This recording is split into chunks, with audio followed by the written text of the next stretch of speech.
Salve pessoal, tudo bem?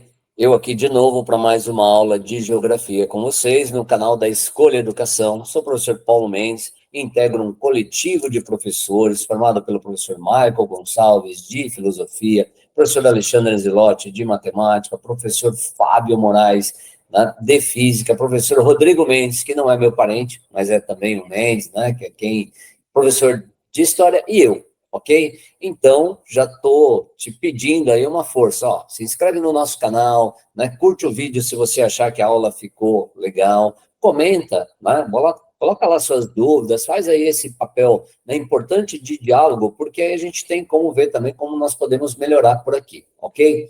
Na aula de hoje, eu vou tratar com vocês de fluxos migratórios. Olha, eu já tenho algumas aulas no canal falando sobre população. Uma delas vai tratar de conceitos e das teorias demográficas, uma outra tratou lá das pirâmides etárias, uma outra tratou da estrutura ativa da população e mercado de trabalho, e esta aula agora vem fechando aí esse tema, né, da população ou dos estudos demográficos nestas aulas aqui, a partir das migrações. Então, é isso que eu tenho para apresentar. Vamos juntos para a aula.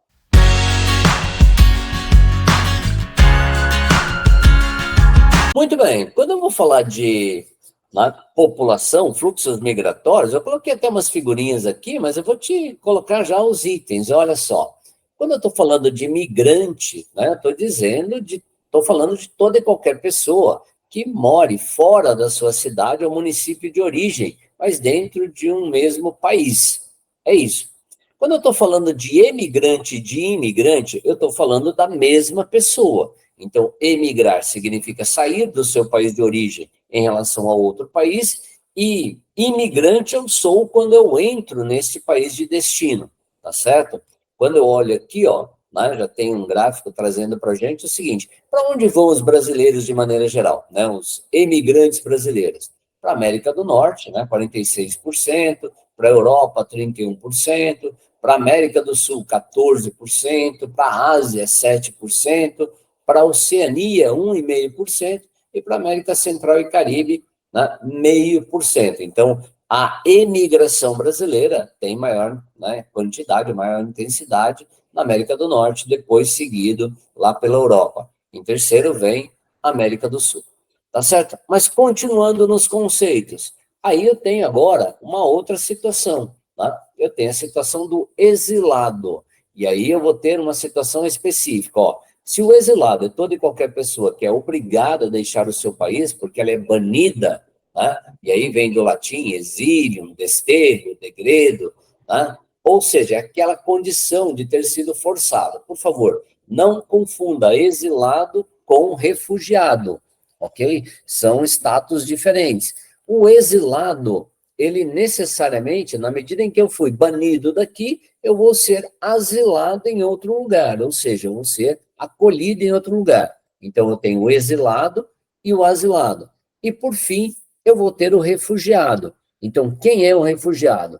O refugiado é toda e qualquer pessoa que tem que fugir do seu país de origem por vários motivos, né? Perseguição política, religiosa, pela questão da nacionalidade, grupo social e por outros aspectos, né? Por exemplo, como questões ligadas a guerras, como questões ligadas a, né, catástrofes naturais, ok? Tem uma diferença em que, né, no caso do exilado, a pessoa vai buscar um país específico, né, já está sabendo que está tendo esse processo, e ela começa basicamente a se organizar para fazer isso. No caso do refugiado, muitas das vezes as coisas acabam, né, atropelando, ou sendo, o cidadão acaba sendo atropelado, né? Eu estou vendo que um país está em crise, que tem a possibilidade de eclodir, né, ou de explodir, né, uma guerra civil, mas eu não tenho muita noção de que vai acontecer agora. Então, vamos pegar um caso para simplificar, né, no caso dos refugiados. Vamos pegar o caso da Síria. A Síria é um país que tinha 18 milhões de habitantes em 2011. Com o início da chamada Primavera Árabe, da Guerra Civil, né, que passa a acontecer na Síria desde aquele momento, a Síria hoje é um país que tem 6 milhões de refugiados. Então, de 18, tem 6 milhões que foram forçadas a sair. Tá?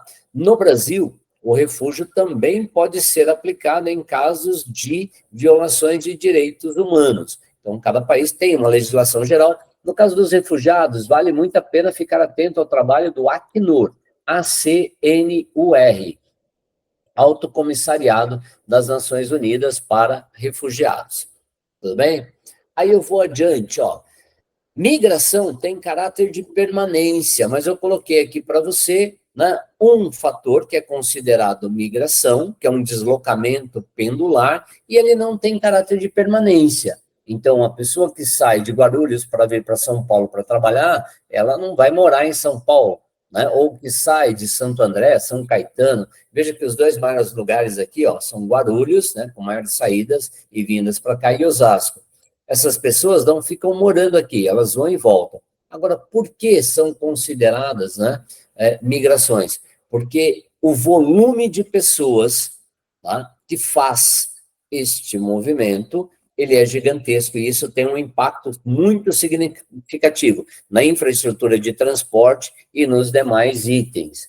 Quando eu pego a região metropolitana do Rio de Janeiro, por exemplo, ó, vamos pegar aqui alguns municípios da chamada Baixada Fluminense, né, Belford Roxo, entre outros aqui, e veja, né, Nova Iguaçu, veja que as setinhas são bem grandes em direção a quem? Ao Rio. Do outro lado eu vou ter São Gonçalo, né, mais uma galera de São Gonçalo que vem para o Rio, uma galera que vai para Niterói, ao mesmo tempo que eu tenho uma pequena parcela aqui ó, de Niterói que vem para o Rio de Janeiro. Tá? Então, essas são as migrações pendulares. Para fechar, tá? Do ponto de vista conceitual, eu teria quem? Eu teria transumância. Mas eu aproveitei e inseri aqui alguns exercícios, já rapidinhos, para tratarmos do tema, até para te mostrar como é que esse tema pode aparecer. No Enem de Geografia de 2022, olha o que apareceu. Pesquisa do IBGE aponta que a situação é mais, aqui não é maio, né? É mais grave no Sudeste. 13% das pessoas levam mais de uma hora para chegar ao trabalho. E aí está dizendo, ó, brasileiro leva mais tempo de casa para o trabalho. E tem um exemplo, né, de um cidadão chamado Marcelo, que está dizendo, olha, acordo às 4h30, saio de casa às 5, pego o trem às 5h20, chego na central umas 6h50, depois pego um ônibus e chego no trabalho mais ou menos 7h10. Caramba, se ele sai de casa às 5, chega às 7h10, ele está levando 2 horas e 10 minutos para chegar até o trabalho. O que significa que ele vai levar de volta 2 horas, pelo menos, para nesse trajeto de volta. Então, essa pessoa gasta, né, de maneira geral, 4 horas do seu dia em deslocamentos. Sejamos claros, sejamos honestos, não é fácil, ok? Essa pesquisa retrata, ó, de 23 de novembro de 2021, né? Ela retrata o quê? Ela vai retratar o fluxo de retorno? Não. A migração interna? Também não. Ela vai trabalhar com a mudança sazonal? Não. Ela vai trabalhar com o movimento pendular ou com a chamada, né, migração pendular. Tudo bem? Fui adiante. Ficou faltando o último conceito, a transumância. O que é a transumância? Êxodo rural é a migração do campo para a cidade. A gente não tem, né? É muito possível, é muito provável, né, que nós tenhamos um número de pessoas, e eu não sei dizer qual é esse número, nem qual seria esse percentual, de pessoas que deixam as cidades e vão em direção ao campo. Mas esse número é baixo. Por ser baixo, não, a gente não fala, por exemplo, de um êxodo urbano, tá certo? Então, as pessoas migram de cidades para cidades, as pessoas migram do campo para as cidades. Mas a migração da cidade para o campo deve existir, mas não é um fenômeno significativo. O que nós temos é a migração do campo para o campo, e isto é a transumância. Então, a transumância é aquela migração feita de uma área rural para outra área rural. E aí você fala assim, bom, mas o que determina ou o que influencia diretamente a ocorrência dessa transumância? Ela pode ser periódica, né? E aí levando em conta estações do ano. No caso aqui, né, tem um pastor com as suas ovelhas, olha, ele está subindo, né? Está subindo a montanha, e aí ele vai subir essa montanha em que período? Ele vai subir, né, naquele período do verão. Por quê? Porque no inverno ele vai descer para o vale, né, em função das condições atmosféricas, obviamente. E tem uma que é sazonal. A sazonal, na prática, não tem muita diferença, a não ser do ponto de vista da terminologia. Porque a sazonal é aquela que está ligada a ciclos econômicos, né? Exemplo, cortador de cana, aqui no interior de São Paulo. Eu botei um mapa aqui, ó, que vai facilitar o nosso entendimento. O oeste paulista, né, ele é marcado pela presença, né, enorme da cana. E aí, no período de corte da cana, tem milhares de trabalhadores que saem dos seus locais de origem em vários pontos do Nordeste brasileiro e vêm para São Paulo para realizar esse trabalho. Então aí, né, acabou o corte da cana, ele vai para outro lugar. Então você acaba tendo situações distintas. E isto é chamado de sazonal. Então, acabou o corte da cana, ele foi para a colheita do café. Acabou a colheita do café, sei lá, ele foi para a colheita do feijão. Acabou a colheita do feijão, ele foi para o corte de babaçu. Eu estou dando exemplos aleatórios, mas é só para explicar o que é. Fechou? Por fim, tem a ideia do apátrida, né? Então, eu estou lembrando para alguns, eu estou inserindo para outros. Então, se você não viu esses conceitos, para você, né, é uma questão de início. Se você já viu, por isso que eu coloquei relembrando, né? Mas pode ser que você nunca tenha visto. Então, o que é uma apátrida? É aquela pessoa que nasceu sem uma nacionalidade ou ela teve a nacionalidade retirada pelo Estado. Então, ela não tem a proteção de um Estado nacional, né? No caso de um país. Alguns exemplos de apatridia, né? Como é normalmente chamada essa situação, apatridia, né? Os países do ex-bloco do leste europeu. Então, países como, por exemplo, a Iugoslávia, na medida em que o país desapareceu, aquelas pessoas que eram iugoslavas, né? Elas ficaram sem essa proteção. Então, aí você tem o quê? Alguns foram para, né, se tornar croatas, sérvios, macedônios, montenegrinos, kosovares e por aí vai, ok? E aí, então, a gente vai adiante. Tem uma outra situação aqui, ó. Este caso é tão sério que a ONU tem uma resolução, né, uma convenção desde os anos 60, que vai determinar que uma pessoa não pode ser privada da sua nacionalidade devido a várias razões, como questões raciais, étnicas, religiosas ou políticas, ok? Então, esta é a grande questão. Aqui, ó, né, aqui, quando está se colocando que o problema é particularmente grave lá no leste europeu, então nós tivemos o quê? Recentes, né, anos 90, alterações políticas da região. Então, mas isso não deixa de ser comum em outras áreas, né? Principalmente no que diz respeito a crianças com pais de nacionalidades mistas. Quer ver um exemplo? Vamos lá para um exemplo, de novo, do Enem 2022. Olha esse exemplo, que legal. Legal de ser analisado, não de ser vivido, por favor, entendam isso. Nascidas no Líbano, as duas irmãs não puderam ser registradas no país, porque lá é exigido que os nascidos sejam filhos de pais e mães libaneses. Seus pais de nacionalidade síria também não puderam registrá-las no país de origem. Na Síria, crianças só são registradas por pais oficialmente casados, o que não era o caso deles. Então, ó, em situações como apresentada no texto, as pessoas ao nascerem já se encontram numa condição sociopolítica de exilada, não pediu, né, asilo em lugar nenhum.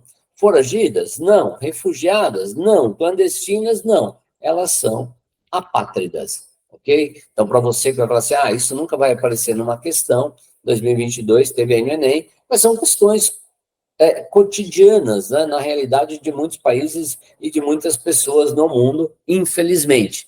E aí um detalhe muito importante a ser destacado, não existir para o Estado é um problema, porque você passa, né, você deixa de ter direitos básicos reconhecidos, entre outras coisas, escolaridade, né, saúde, por aí vai. Então, ó, lembrando, para fechar, então a gente viu, né, migração, que é interna, as migrações internas, a gente viu que a galera que sai do campo vem para a cidade, é chamado de êxodo rural, a gente viu que tem um grupo de pessoas, né, que circulam de uma cidade para outra todo dia para trabalhar, a gente viu que tem um grupo de pessoas que circulam de área rural para área rural, a gente viu que tem gente que sai de um país e gente que entra num país, tá certo? Então, tudo isso é motivado por alguns fatores. O primeiro fator sempre, né, tá aí, é o fator de ordem econômica. Então, aqui fica a dica para você que fará alguma prova ou algum exercício em que está aparecendo, né, para que você, por exemplo, pode ser uma questão dissertativa ou coisa do gênero, tá? Para que você explique. Cuidado para não achar que trabalhar com, por exemplo, você colocou lá, busca por emprego, aí você acha, se eu colocar renda e condições melhores de vida, eu estou falando de fatores diferentes. Não, você está falando do mesmo fator, que é o fator de ordem econômica. Segunda coisa, né? Guerras, conflitos, né? Étnicos ou nacionais, a questão da perseguição política, da perseguição religiosa, as catástrofes naturais, exemplo de terremotos, tsunamis, furacões, e, por fim, as condições ambientais desfavoráveis, secas prolongadas, chuvas muito intensas né, muito intensas e, obviamente, prolongadas. Então, aí a gente tem um tipo, né, novo até, de se colocar no cenário, que é o chamado de refugiados climáticos. Mas esses 5 fatores que eu destaquei aqui são os fatores que mais, né, promovem esse fluxo. É claro que, assim, o principal deles, de maneira geral, né, tirando os países que estão em crise, em guerra, né, são os fatores de ordem econômica. Tudo bem? Olhando lá, os diferentes tipos de imigração e seus fatores. Gente, fica um convite, eu não vou ficar destacando cada um desses itens aqui, mas fica um convite para que todo mundo preste atenção no seguinte, ó, o cara que está saindo de um lugar, ele está saindo porque aquele lugar não dá a ele condições adequadas de permanência. Aí, quando ele decide ir para outro lugar, ele vai para esse outro lugar hoje de maneira mais fácil, porque ele tem internet, tem várias coisas que ele consegue pesquisar. Mas muitas vezes ele vai para esse outro lugar na perspectiva de encontrar nesse outro lugar, né, aspectos como isso aqui, ó, trabalho, possibilidade de estar estudando, disponibilidade, vamos pensar no caso de terras, moradia, tá? É isso. Então, se nós formos pensar ao longo da história, tá? Então, pensando os fatores de, né, atração, que estão aqui, desse lado, na minha esquerda, e os fatores de repulsão, que estão aqui na minha direita, eu vou olhar para isso, ó, as migrações internacionais, né, do século XIX até o fim da Segunda Guerra Mundial. Origem, Europa, Japão e China. Né? Fatores, crescimento demográfico, pobreza, desemprego, fome. Destino, olha lá, Estados Unidos, Canadá, Brasil, Argentina, Uruguai. Fatores de atração nestes lugares, né? Então, ou programas de doação de terras, né? A ideia de empregos, né? Vamos pensar, por exemplo, de milhares de imigrantes que vieram para o Brasil para trabalhar no café. Então, aquela ideia de emprego. A urbanização e a industrialização desses lugares, né? Atraindo pessoas, tá certo? Então, ó, peguei até 1945, vou mudar aqui. Agora, de 1945 até a década de 90. Veja que aqui, ó, a área de saída mudou, ó. Área de saída, Europa, Japão e China, tá? Até a Segunda Guerra.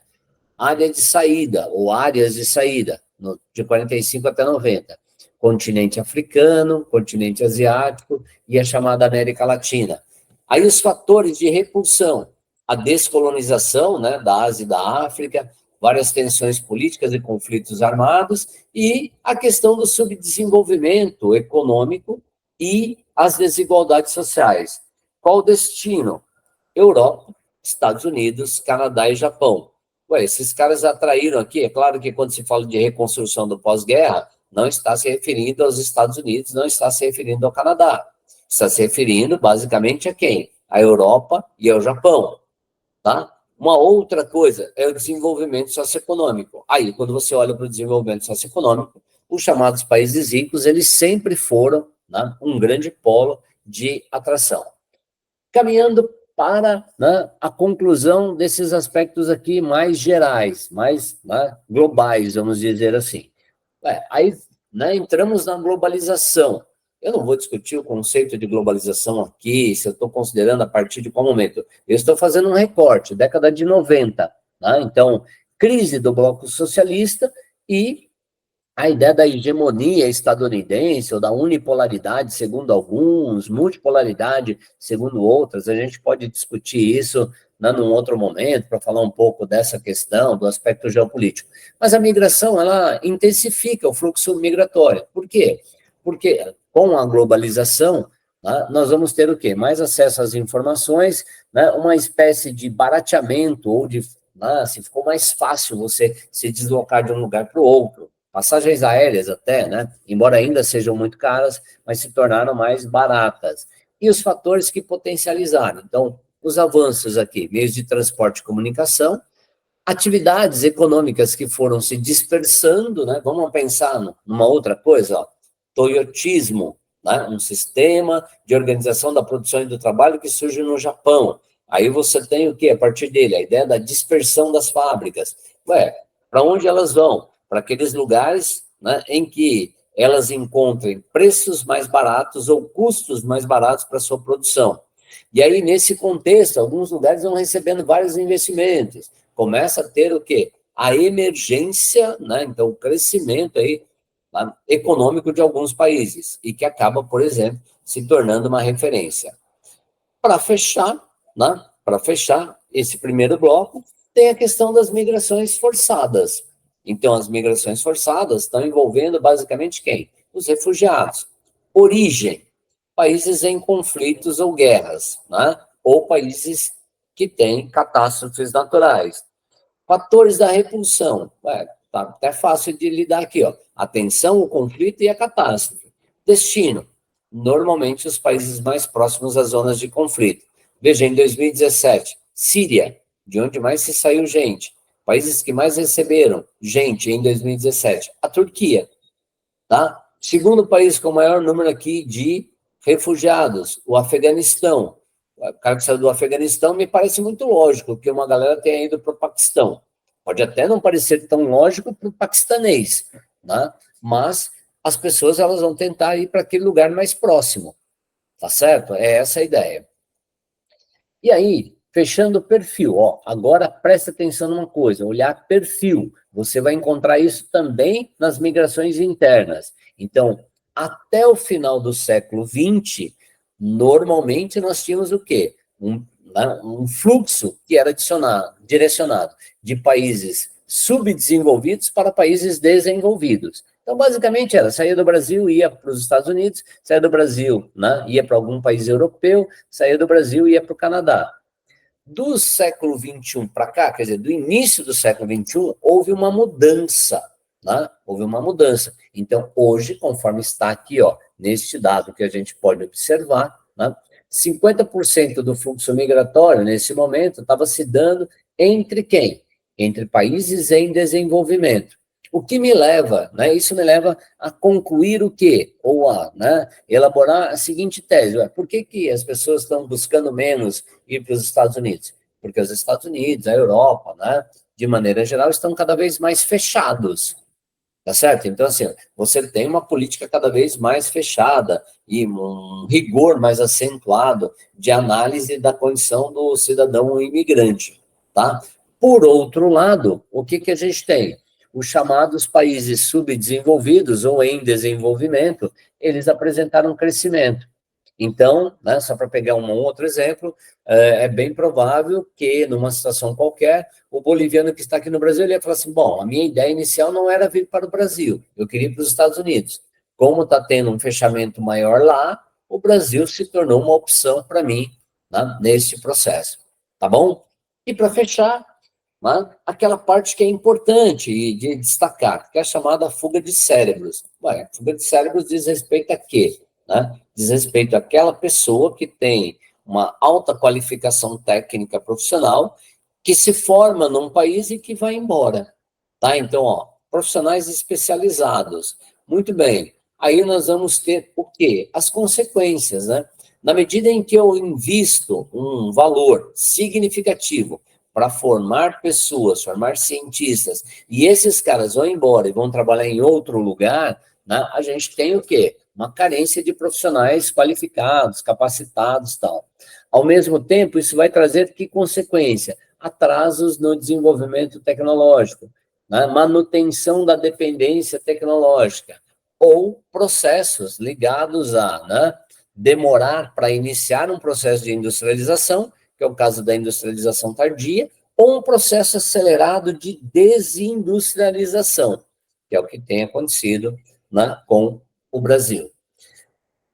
Fechando o item, uma das consequências mais graves aí, ou mais sérias, né, que precisa ser amplamente discutida, analisada, questionada, é a questão da xenofobia. Então, os fluxos populacionais, eles tendem, né, a elevar ou acentuar esta questão da xenofobia. Então, o termo xenofobia, ele refere-se a quê? A essa ideia do medo excessivo, descontrolado, ao desconhecido, né? Portanto, está lá. Aí tem um cartaz aqui, né, de um partido político de Portugal, dizendo imigração, basta de abuso, né? Então, essa coisa toda que a galera está falando aqui de fronteiras abertas, tal. Então, ó, imigração. Tá? Alguns dizem sim, e aí esse partido está falando, nós dizemos não, tá? E meio que chutando os outros, falando assim, ó, você tá, vai para lá, tá? A xenofobia, ela é qualquer forma de preconceito racial, grupal, cultural, e ela vai afetar muito a vida das pessoas. Quais são os argumentos básicos dos xenófobos e o que os xenófobos normalmente não consideram? Aí eu trouxe aqui alguns para pensarmos, ó. Os xenófobos vão dizer que o aumento do desemprego nos países é causado pelo imigrante. Gente, desemprego, se você pegou a aula, né, 27 lá, que está falando sobre estrutura ativa da população, você não precisa ter pego a aula necessariamente, né, mas vai lá, dá uma forcinha que se ajuda. De toda forma, se você... Eu não preciso ter ido àquela aula, mas eu sei que tem dois tipos de desemprego, um estrutural e um conjuntural. Não é o imigrante a causa do desemprego. O desemprego está na estrutura do modo de produção.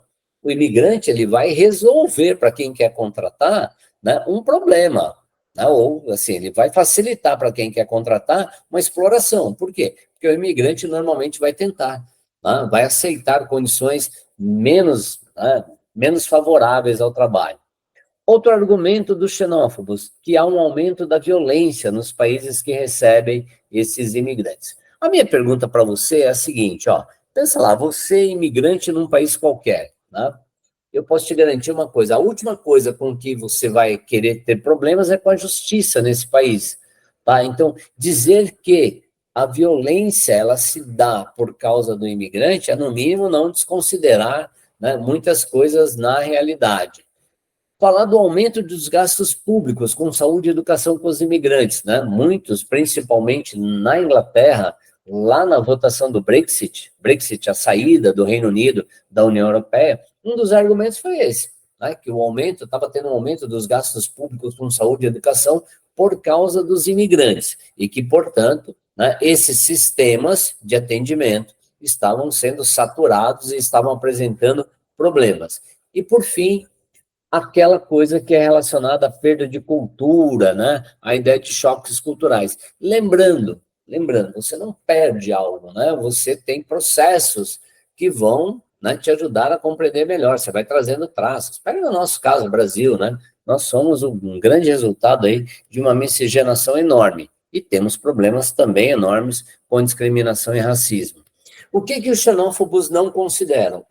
O imigrante que está lá, ele está produzindo, ele está contribuindo para o crescimento econômico.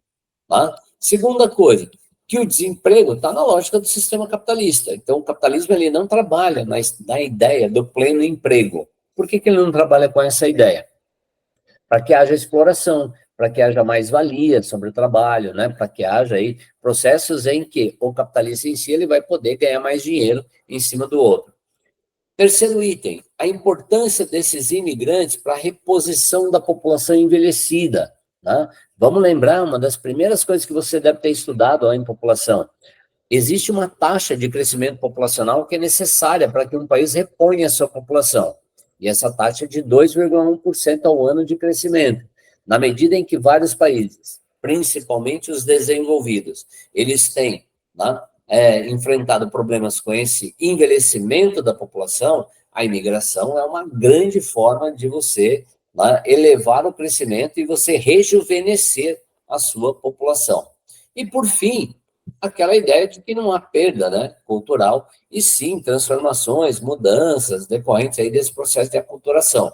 Então, assim, né, de maneira geral, quando nós olhamos para esse aspecto, há muito que se questionar, né, a respeito daquilo que se coloca sobre o imigrante. Por favor, não há, na minha visão, o mundo não é maniqueísta, então não há santos nem demônios, ou anjos ou demônios nesse processo.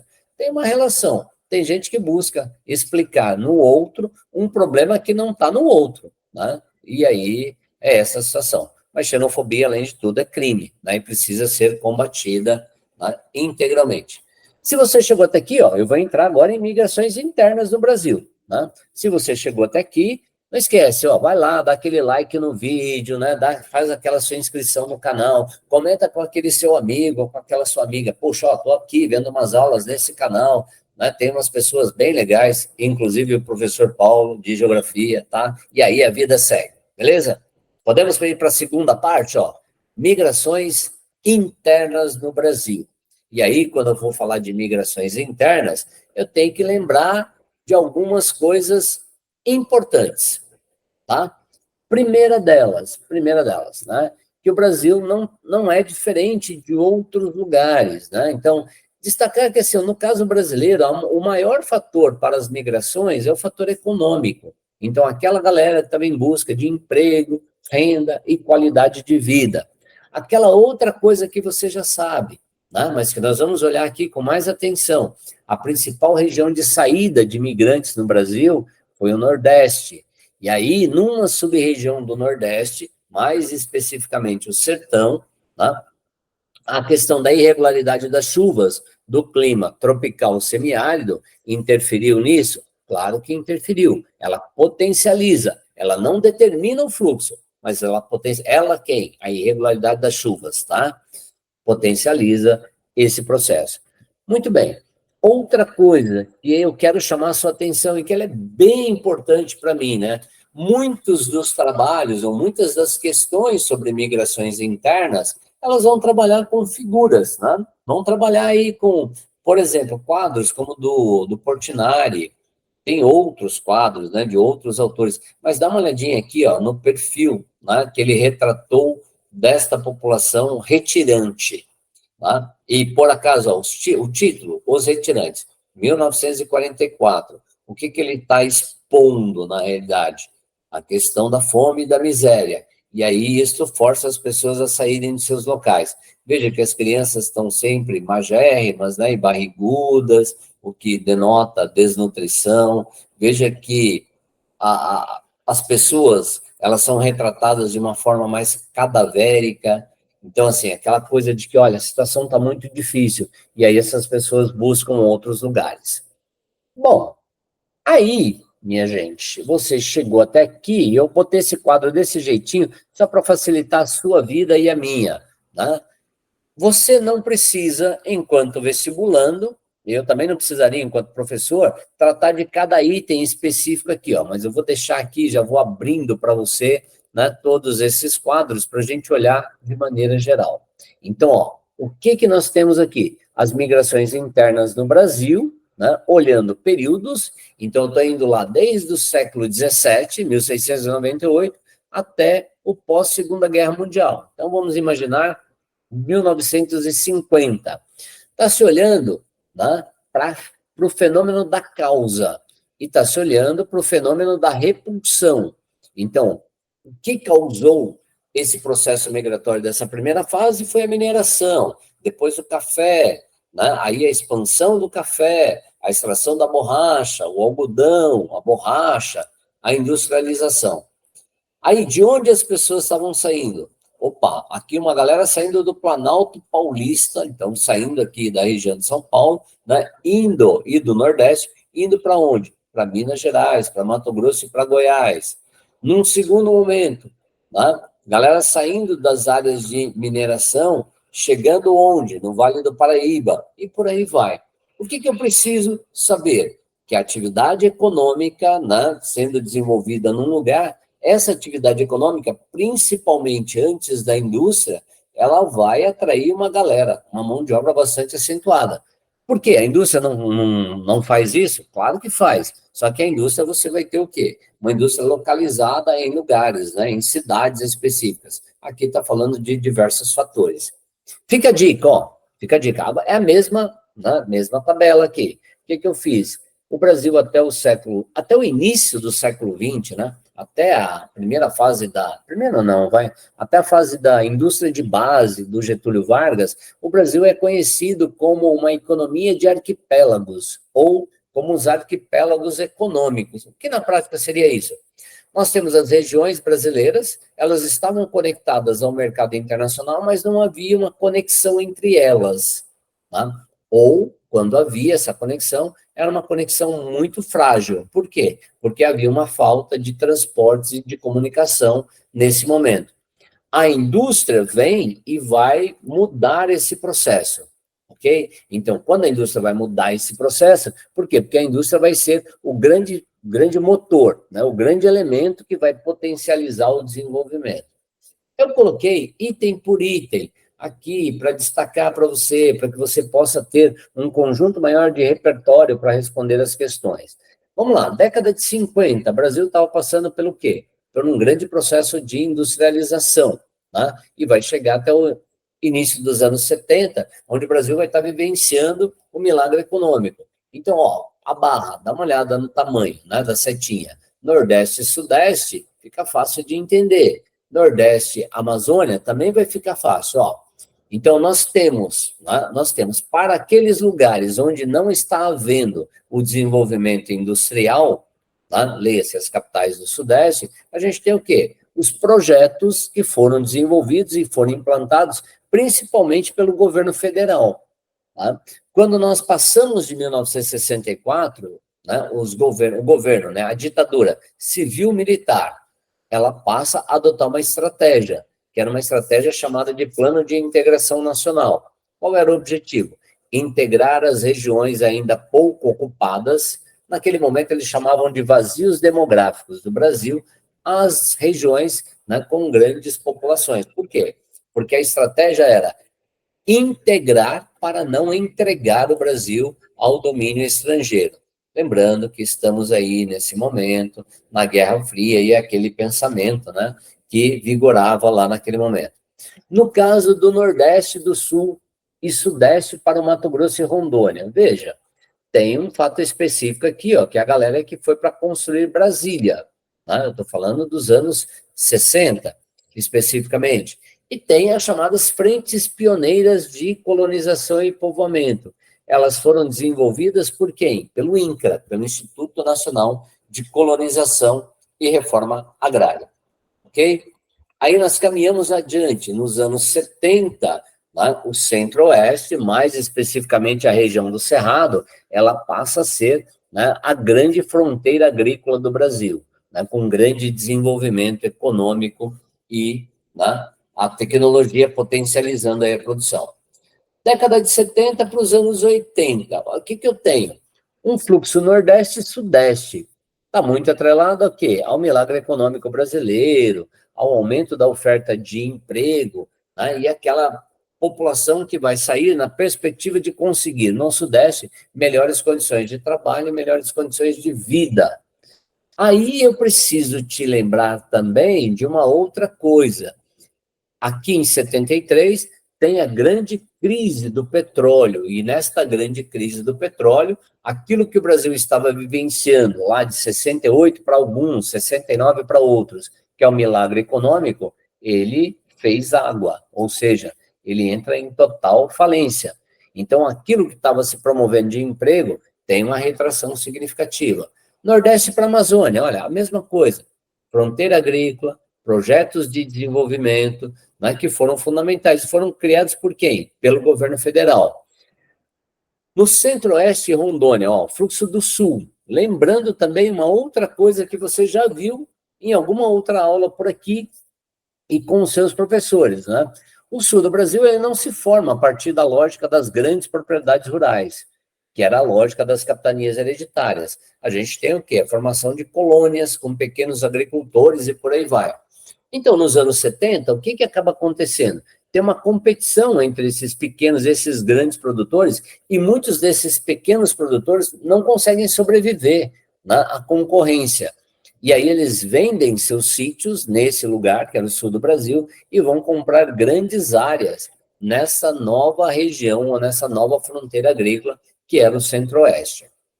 Caminhei para os anos 80 até 2000. Nos anos 80 até 2000, veja, o Nordeste continua lá sendo a principal região de saída, né, dos migrantes e a vinda para o Sudeste. Só que nós temos um monte de relações aqui que são fluxos interregionais ou intrarregionais, tá? Destaque para as superintendências de desenvolvimento criadas pelo governo federal. Então, no caso da Sudam, para a Amazônia, no caso da Sudene, para o Nordeste, e no caso da Sudeco, para o Centro-Oeste, certo? E aí a gente encerra esse processo interno olhando para o século XXI. Então, na aula que, agora há pouco, eu estava falando, agora há pouco para mim, tá? Pode ser uma eternidade aí para você. Pode ser que você não tenha me ouvido falar disso também, tá? Mas a migração no mundo, no século XXI, ela é marcada por uma mudança significativa, que é aquela mudança de, né, onde para onde as pessoas estão indo. Então, se até o final do século XX era de país subdesenvolvido para país desenvolvido, no século XXI vai ser de país em desenvolvimento para país em desenvolvimento, a maior parte. No século XXI, se nós olharmos para o Brasil, nós vamos ter aquilo que é chamado de migrações de retorno.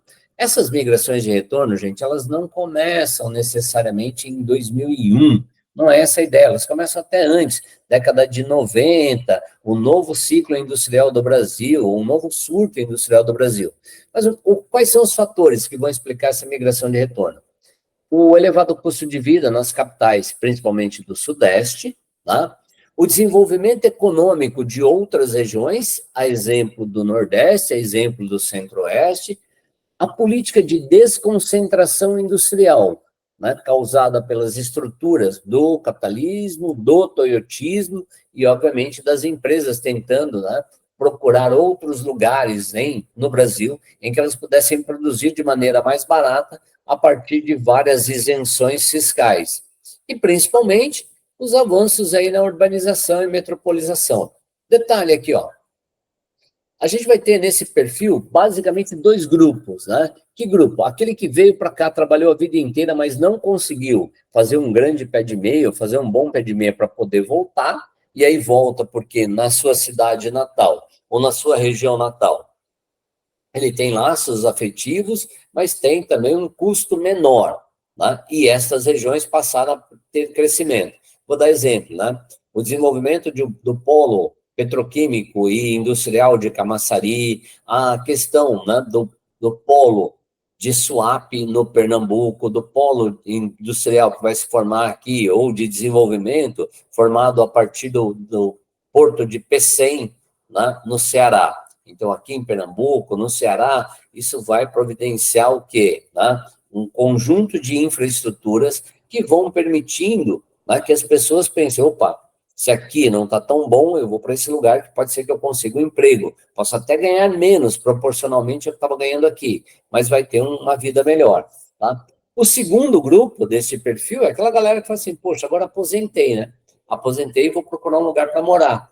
E aí, as capitais nordestinas, elas são sempre uma ótima opção, principalmente depois que elas passaram a ter, já tinham antes, tá? Mas que elas passaram a ter maiores investimentos em infraestrutura, principalmente de transportes, comunicação, moradia, segurança e por aí vai. Eu coloquei como um exemplo uma revista que é de 2009, não tem o menor problema, ela é de 4 de novembro de 2009, mas só para vocês terem uma perspectiva. Revista Exame é uma revista, né, que tem uma pegada mais voltada para o mundo empresarial, corporativo e por aí vai. O que ela está fazendo aqui? Ela vem confirmar, né, aqueles dados que eu já tinha apresentado. Então, estou falando lá, pegaram 3 empresários, né, um chamado Antônio Andrade Júnior, o outro chamado Richard Saunders e o outro Deusmar Queiroz. E eles estão dizendo o seguinte, né, que o Nordeste tem crescido mais rápido do que os outros lugares.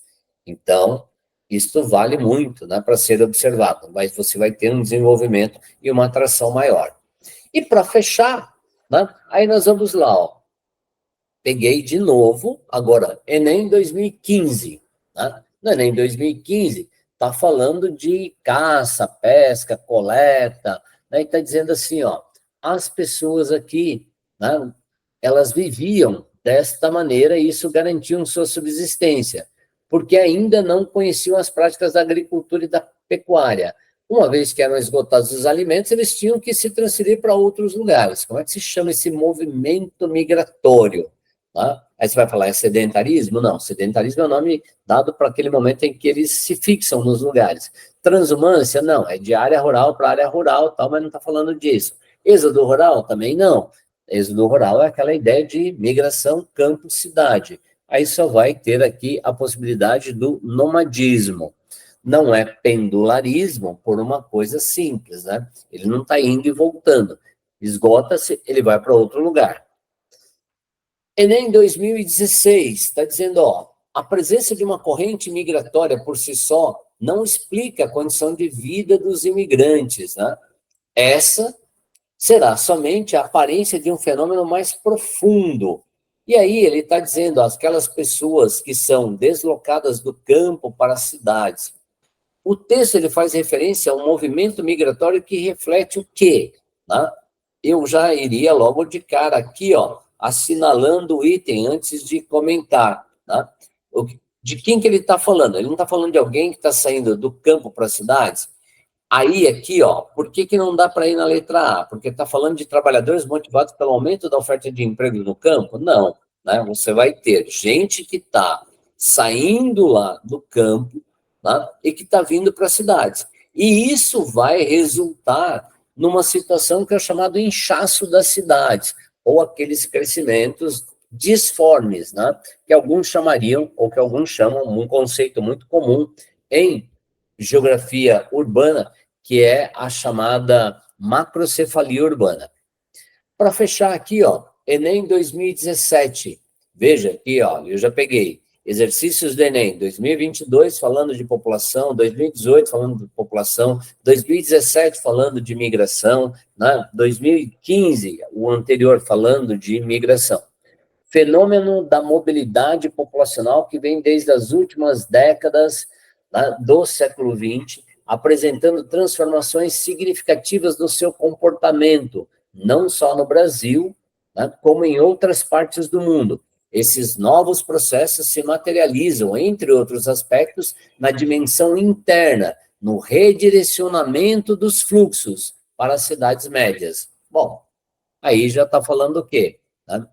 Com o novo surto industrial, muita gente foi procurar uma cidade média. Por que que ele foi fazer isso?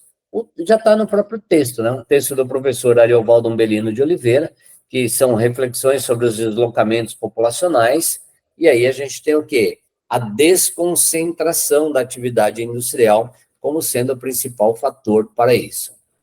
Voltei para 2022, aí aqui você vai falar, poxa, mas eu já usei esse exercício lá atrás, mas ele serve aqui de novo. Né? Como eu já fiz, eu vou comentar, porque pode ser que você não tenha passado por ele, né? Eu vou passar de novo.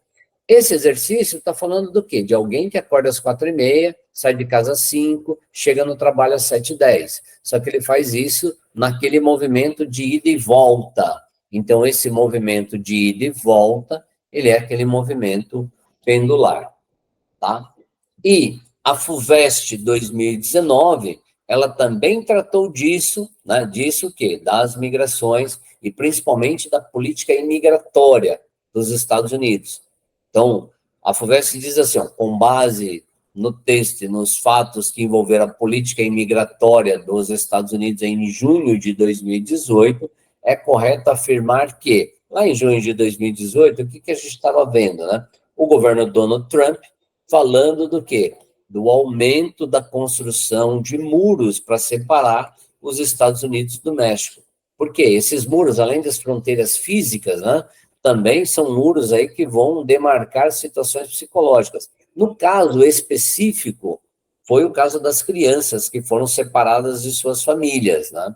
E aí isso gerou uma discussão enorme que, por regra, não deveria poder acontecer. né? Você pegar uma criança, né, muito pequena e separar da família e levar para um abrigo, enquanto os pais ficam presos em outro lugar, né, isso é humanamente, assim, condenável. E último exercício, né, deixa eu ver se é o último, sim, esse aqui, 2017, está falando da Universidade Estadual de Maringá, está falando assim, ó, tendências recentes do movimento migratório, tá? E aí pega Brasil, tá falando aqui, ó, da migração de São Paulo e um fluxo de retorno de imigrantes para o Nordeste, devido à implantação da indústria, de vários setores, mas entre elas da indústria do turismo, e por aí vai. Está dizendo, ó, sobre os fluxos migratórios internos do Brasil no século XIX. No século XIX, tá? Aí você fala assim, poxa, o texto inicial, ele fala de imigração de retorno, que é do século XX, final do século XX e século XXI. E depois ele vai trazer o processo que está lá atrás. Realmente, né, é isso. Então, ó, a economia da borracha foi responsável pela atração de nordestinos para os seringais. Aí até aí você vai falar assim, tudo bem, foi sim, né? Mas e aí ele continua aqui, ó, quando o governo imperial resolveu investir na ocupação do Centro-Oeste, não, gente, né? Centro-Oeste, década de 50, especificamente. Número 2, no Oeste Paulista, o café, né, foi um grande motorzinho aí, né, responsável pela chegada de pessoas, sem dúvida. E aí o café estava sendo plantado em áreas de solo e climas favoráveis, né? Um solo de terra roxa, clima tropical, com 2 estações bem definidas, está tudo certo. A região sul do Brasil é baseada na modernização da agricultura, tá? A partir do século XIX. Ela atraiu para a região um grande número de pessoas que veio para trabalhar com os novos maquinários modernos no processo de produção agrícola. Aí você vai falar, opa, pera lá, né? Novos materiais modernos? Não, não vai ter isso. A número 8, no final do século XIX, no Paraná, além das migrações interestaduais, contribuíram para o crescimento populacional as migrações sazonais, aquelas em que milhares de trabalhadores se deslocam diariamente de suas moradias. Veja, ó, vamos lá. Essa migração aqui, mesmo que tenha ocorrido e que você não soubesse, né? Mas as migrações sazonais, elas não são pendulares. Migração pendular é diária. Migração sazonal vai obedecer um ciclo, né? Normalmente o ciclo econômico, tá bom? Então, aí, né, eu vou parar por aqui, tá? Por quê? Porque tem... Aí você vai falar assim, ó, você deixou uma questão aqui, né? Essa questão aqui, na prática, ela vai estar reafirmando alguns outros itens, tá certo? Ela vai ficar, ela vai permanecer, mas eu não vou, né, fazer grande menção a ela, porque ela é uma reafirmação daquilo que a gente já estava vendo, que está falando especificamente do quê? Está falando das migrações pendulares, então, para não ficar tão repetitivo, certo? Termino por aqui, né? E aí, assim, tem alguns comentários que são aqueles comentários básicos, né? Comentário, ó, cuidado, nesse assunto de fluxo migratório, cuidado para não fazer análises generalizantes, né? Ou que vão ter, assim, vão ser abordagens superficiais do processo. Entenda que para cada fenômeno que você está vendo, né, você vai encontrar ali, tenta olhar a particularidade, leia o texto com atenção, olha o gráfico, porque ele está lá e ele cumpre um papel importante, tá? Se tiver dúvidas em relação a este conteúdo, faz anotação aí, né, nos comentários do vídeo que eu vou ter prazer em te responder, tá certo? Desejo a você que me acompanhou até aqui, bons estudos, né? Boas atividades, procurem listas de exercícios para que vocês possam resolver a respeito do tema. Refaz aí esses exercícios que estão propostos por aqui e não deixe de dar o seu like, não deixe de fazer a sua inscrição no nosso canal, porque isso para a gente é muito importante, tá certo? Brigadão para você, né? E bons estudos. Espero que você tenha muito sucesso ao abordar esse tema, tá certo? Tchau, tchau.